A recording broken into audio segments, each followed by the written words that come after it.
এবং সবচেয়ে ভয়ঙ্কর ব্যাপার হচ্ছে আপনি যখন কারোর উপর জুলুম করেন, ওই মাজলুম আর আল্লাহর মাঝখানে কোনো ফারাক থাকে না। আল্লাহ ওই ফারাকের পর্দা উঠায় নেয়।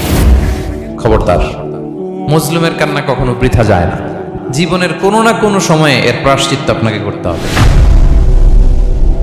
জীবনের কোনো না কোনো সময়ে এর প্রাপরে আপনাকে মরতে হবে। কৃষ্ণ ইসলাম আরো ভয়ঙ্কর কথা বলেছেন। তিনি বলেছেন, মান যালামা কিদা শিবরিন মিনাল আরদি তুবিকাহু মিন সাবঈ আরাদিন। কেউ যদি জুলুম করে তার ভাইয়ের 1 বিঘত পরিমাণ জমি খায়।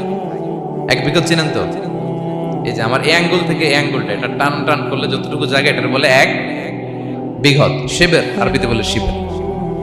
হ্যাঁ, মান যালামা কিদা শিবর। বিষ্ণু বলেন, এই 1 শিবর, 1 বিঘত জমি যদি কেউ অন্যায়ভাবে জুলুম করে তার ভাইয়ের কাছ থেকে খায়, কিয়ামতের দিন তুবিকা আলাইহি সাবউ আরাদিন, এই 7 জমিনকে আল্লাহ তাআলা তার ঘাড়ে চাপাবে। খা এবার, খা। অন্যের জমি খাওয়ার এত শখ ছিল, এবার 7 জমিন ঘাড়ে কর। কিয়ামতের ময়দানে আপনার দেহটারে বিশাল আকৃতির করা হবে, এই 7 জমিনকে আপনার কাঁধে তুলে দেওয়া হবে। এজন্য আমরা অন্যের রাইটস, অধিকার যেন নষ্ট না করি, কারো উপর যেন জুলুম না করি, কোনোভাবেই না। আমরা নানাভাবে এই জুলুমটা করি। আমরা প্রায় দাদার সম্পত্তি থেকে ফুফুদেরকে বঞ্চিত করি, বাবার সম্পদ থেকে বোনদেরকে বঞ্চিত করি। হ্যাঁ, নিজের ভাই আরেক ভাইকে, আপন ভাই ভাইকে বঞ্চিত করে, জুলুম করে। এরকম দৃশ্যপট আমাদের সমাজে আছে না নাই বলেন তো? কিয়ামতের দিন আল্লাহর সুপ্রিম কোর্টের কাঠগড়ায় হিসেব দিতে হবে।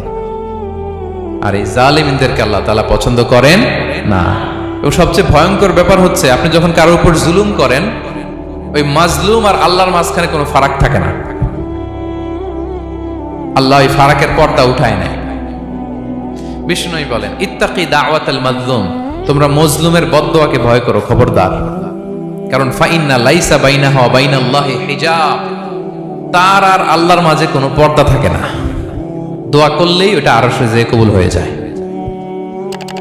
আল্লাহ তাআলার চারিপাশে অনেক পর্দা আছে। কেউ কেউ বলে 70,000 নূরের পর্দা। 70,000টা সহিহ হাদিস দ্বারা সাব্যস্ত না, কিন্তু অসংখ্য অগণিত পর্দা, এবং পর্দাও এটা নূরের পর্দা। আচ্ছা বলেন তো, জানলা দিয়ে বাইরের আলো ঠেকাতে আমরা দেয়ালে জানালায় কি লাগাই? পর্দা লাগাই। পর্দাটা কিসের তৈরি? মোটা কাপড়ের, যাতে করে ওই আলো না আসে। কিন্তু আল্লাহর চারদিকে যে পর্দা, ওই পর্দাটা কিসের? নূরের আলো। ওনার পর্দায় আলো দিয়ে তৈরি। সুবহানাল্লাহ বললেন না? বিষ্ণু বলেন, ইত্তাকি দাওয়াতাল মাজলুম, মজলুমের বদদোয়াকে ভয় করো। ফাইন্না লাইসা বাইনাহা ওয়া বাইনাল্লাহি হিজাব, কেউ যখন মজলুম হয়ে কেঁদে বদদোয়া করে, তার আর আল্লাহর মাঝে ওই পর্দা থাকে না। বদদোয়া করছে, ডাইরেক্ট কবুল। খবরদার আমার পেনাঙ্গের ভাইয়েরা, আমরা যেন জালিম না হই। In it's any form, operation in it's any form, যেই কোনো ভাবে, যেই কোনো ক্ষেত্রে, যেই কোনো ধরনের হইতে পারে জুলুম। কাউকে আপনি ছোট্ট কোনো কাজে ঠকালেন, বন্টন নীতিতে ঠকালেন, হ্যাঁ, জমি মেরে দিয়ে ঠকালেন, আমানত মেরে দিয়ে ঠকালেন, ইন ইটস এনি ফর্ম যদি জুলুম করে থাকেন, খবরদার, মজলুমের কান্না কখনো বৃথা যায় না। মজলুমের কান্না কখনো বৃথা যায় না।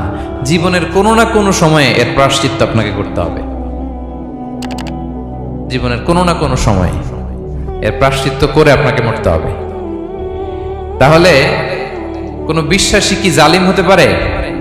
কারণ ইন্নাল্লাহা লা ইউহিব্বুল যালিমিন, আল্লাহ তাআলা জালিমদেরকে পছন্দ করেন না।